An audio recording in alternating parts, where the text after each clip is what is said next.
Last week's episode of Law in Action on Radio 4 had a segment about false memories.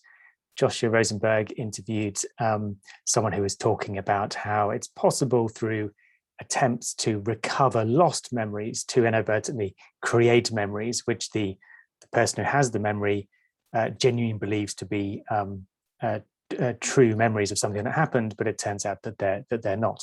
I think Joshua Rosenberg is missing a trick there, because no one needs to do anything to create a false memory. You don't have to work to kind of try and find a lost memory and inadvertently create one that didn't exist. Memory is not very reliable, and it's quite possible to have a false memory without anybody doing anything.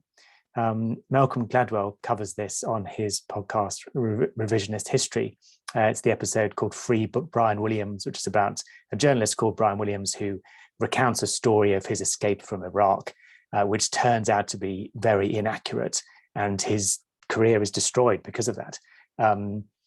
But Malcolm Gladwell's view is that probably Brian Williams had a genuinely held recollection of what had happened on his flight out of Iraq, but he was just remembering it incorrectly, and wasn't making up a story, wasn't lying. And there's also some very intriguing research conducted after the 9/11 terrorist attacks, where people were interviewed about where they were during the attack shortly afterwards, and then they were re-interviewed a year or so later. And often people would have a firmly held belief about something they were doing during when the 9/11 attacks happened, which they didn't mention a week afterwards, but they did mention a year after. They had a different memory of what they were doing, and any one of those could have been right. Anyway, I have my own example of this. This is a Duke of Edinburgh's Award lapel pin, which I got when I was a teenager, the Gold Duke of Edinburgh's Award, and I was fortunate enough to go to St James's Palace and meet the Duke of Edinburgh to have this award, which not everybody did. It was just luck of the draw. Sometimes you got some palace official who would give it to you. Other people ended up with the big man himself. I was lucky enough to meet the Duke of Edinburgh, and I have a pretty clear recollection of that afternoon. It's a long room with little groups of young people waiting for the Duke of Edinburgh to come in. He'd greet each group and have a little chat and move on to the next group and so on.